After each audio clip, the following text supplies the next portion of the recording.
Sejak di bangku sekolah rendah, aku terbiasa mendengar bacaan surah-surah lazim, walaupun aku tidak mengambil subjek pendidikan Islam.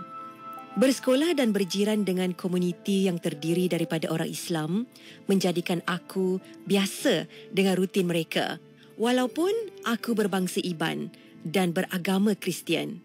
Setiap kali aku dipisahkan kelas bersama dua orang rakan bukan Islam ke kelas pendidikan sivik, aku akan mendengar suara rakan-rakan sekelasku yang beragama Islam menghafal surah. Lama-kelamaan, aku ikut sama menghafal walaupun aku berada di dalam kelas pendidikan sivik. Kemudian, aku memberitahu kepada dua orang rakanku bahawa aku sudah pandai membaca Al-Fatihah dan juga doa makan.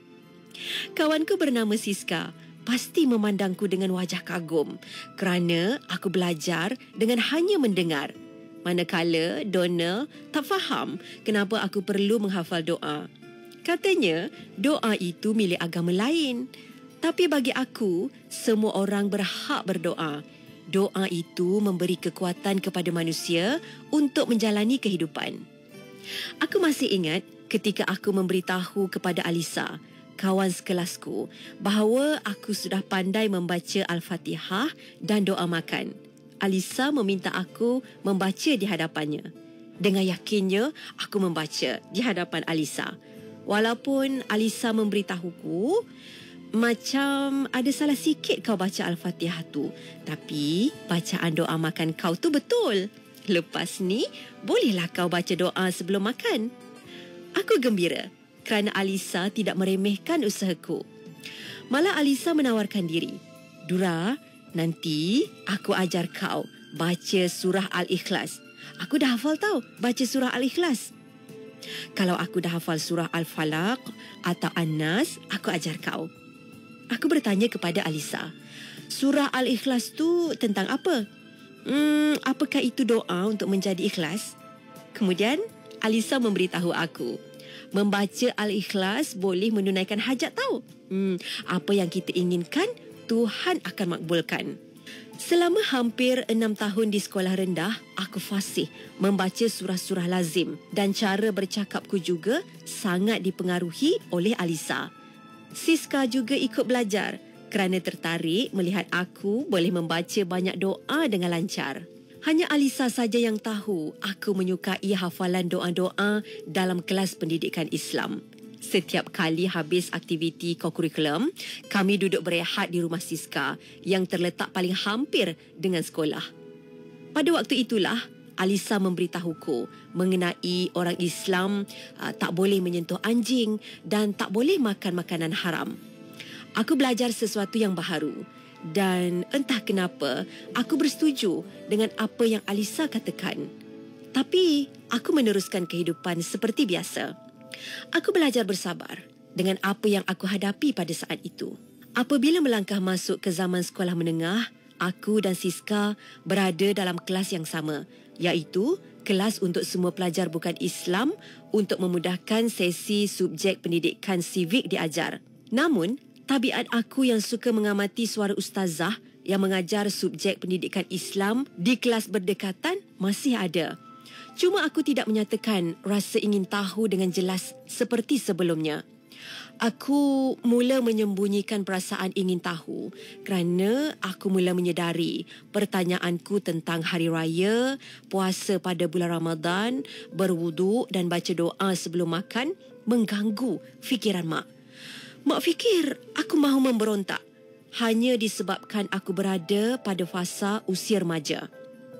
Tapi aku tak merasakan aku memberontak. Aku hanya mahu tahu apa yang aku tak tahu.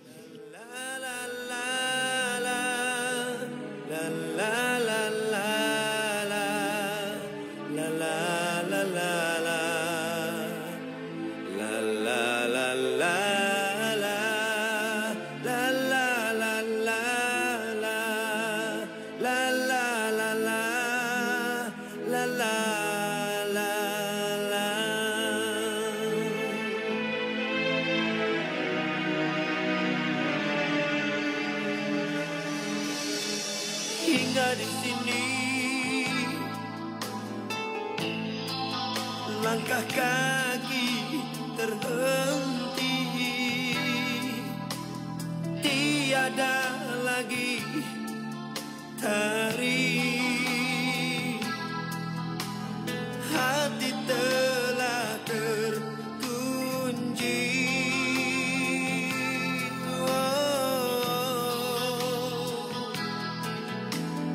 Perlu dibuka, dibasuh air mata, penat dan lelah kita kini menjadi arca dan replika.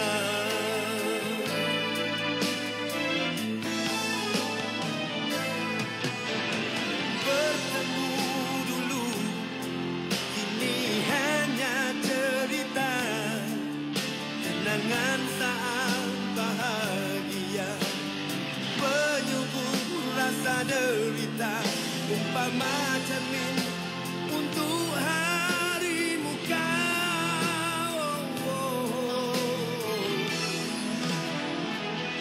Kau mengaku kita bertemu sebelum waktu saat keliru. Tak mungkin takdir menipu kita hingga cair keteguhan cinta.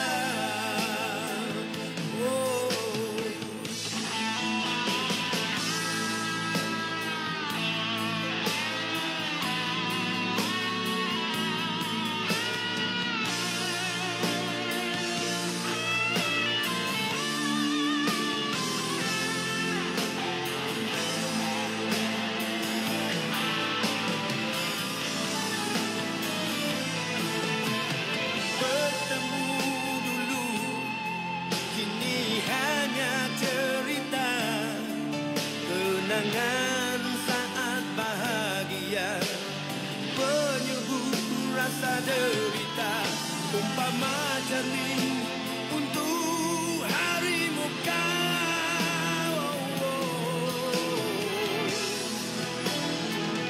Kau mengaku kita bertemu sebelum waktu saat keliru. Tak mungkin takdir menipu kita hingga cair keteguhan cinta. Kau mengaku kita bertemu sebelum waktu saat keliru. Tak mungkin takdir menipu kita hingga cair keteguhan cinta. La la la la la, la la la la la, la la la la la, la la la la la.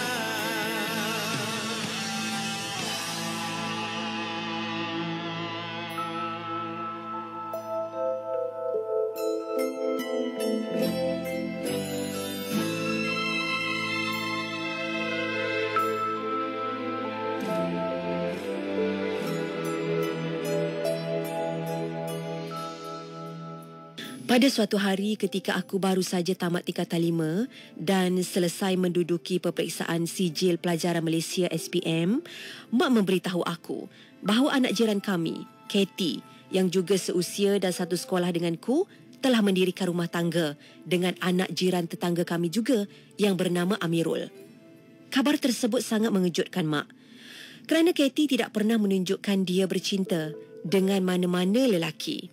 pernikahan Katie juga diterima oleh keluarga Katie yang berbangsa Iban. Aku memberitahu Mak. Lepas ni Katie berpuasa sebulan lah Mak, dah sambut Hari Raya. Tapi Mak tak begitu senang dengan berita tersebut.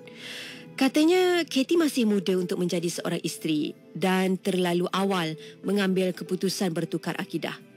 Lantas Mak mengingatkan aku, Mak tak mahu kau jadi macam Katie. Bersyukurlah dengan pemberian Tuhan.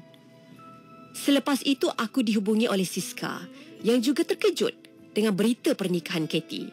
Kata Siska, aku tertanya-tanya, dia hafal tak doa Al-Fatihah? Doa makan, solat. Boleh ke dia tak makan masa bulan puasa nanti? Aku ketawa dengan kebimbangan Siska.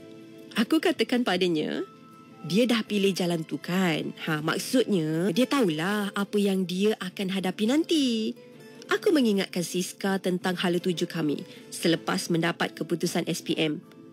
Aku masih membaca surah Al-Ikhlas dan berharap aku dapat melanjutkan pelajaran ke Politeknik. Beberapa bulan kemudian, keputusan SPM diumumkan dan aku lulus dengan baik.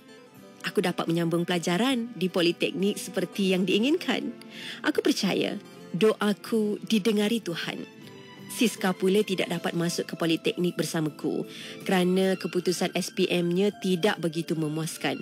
Maka Siska menyambung pelajaran ke Giat Mara dan kami pun terpisah.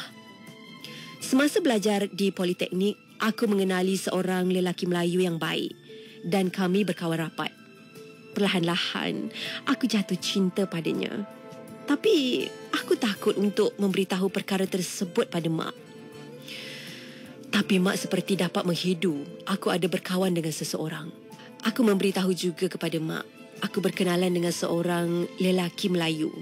Mak memberi amaran dengan tegas. Mak dan bapa hantar kau pergi belajar bukan untuk cari lelaki. Jadi jangan jadi macam Katie. Aku tak pernah ditegur sedemikian oleh Mak. Amaran Mak membuatkan aku termenung panjang memikirkan nasib diri. Aku berada dalam tahun akhir pengajian di Politeknik. Mak gembira kerana tak lama lagi aku akan habis belajar dan bekerja. Tapi Mak tak tahu aku masih berkawan dengan Akmal. Dena, kakakku, menjadi tempat aku mengadu dan bercerita tentang hubungan aku dan Akmal. Dena tidak pernah marah atau melarangku. Kata Dena, kalau dia orang baik, tak ada salahnya. Melihat sikap Dena yang positif, aku percaya jika aku menjelaskan kepada Mak dan Bapa, mereka pasti memahaminya. Maka pada suatu hari ketika aku balik bercuti, aku memberitahu mereka tentang Akmal.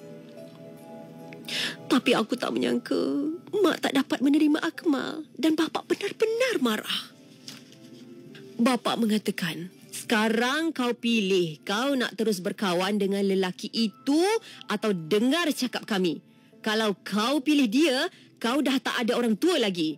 Anggap saja bapa kau dah mati. Kau faham? Aku melarikan diri ke rumah Dena kerana terasa hati dengan apa yang bapa katakan. Malah hanya Dena seorang saja yang menghantar aku ke stesen bas apabila aku mahu kembali ke Politeknik. Kerana Mak dan Bapa masih marah pada aku. Namun selang seminggu aku di hostel Politeknik, Dena menghubungi aku dan memberitahu kabar duka. Dura, Bapa meninggal, Dura. Bapa meninggal. Kena serangan jantung.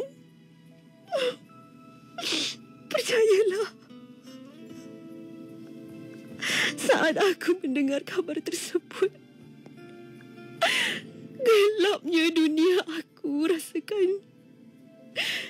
Pemergian bapa tanpa sempat aku meminta maaf kerana menyakitkan hatinya membuatkan aku merasakan mungkin hubungan aku dan Akmal itu membawa malang. Aku cuba menjauhi Akmal. Aku berusaha untuk menjaga hati Mak yang masih terluka selepas kehilangan bapa. Tapi emosiku juga terluka. Pelajaranku terjejas. Mujur Akmal menolongku dalam pelajaran, mengingatkan aku dengan jadual peperiksaan dan sentiasa memberikan semangat. Aku sangat berterima kasih pada Akmal kerana dia ada saat aku berduka. Sikap Akmal yang prihatin membuatkan aku kembali berkawan dengannya. Aku fikir semuanya sudah kembali baik. Tapi tak sangka, Mak mendengar perbualan aku dan Akmal pada suatu hari. Dan Mak memarahi aku. Kata Mak, kau tak pernah belajar daripada kesalahan kau kan? Kau pilih lelaki bukan seagama dengan kita. Kau membelakangkan keluarga kau sendiri.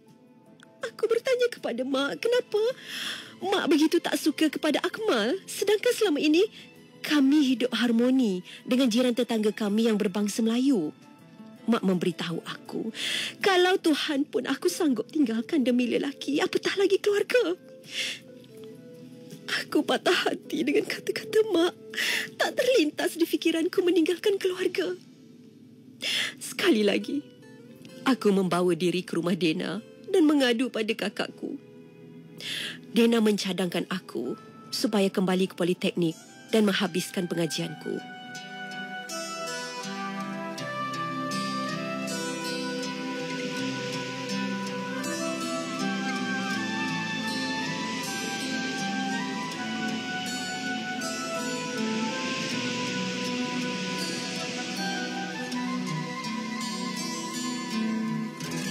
Di saat ku berlari mengejar mentari, terlupa masa. Engkau menanti sekeras hatiku walaupun perih.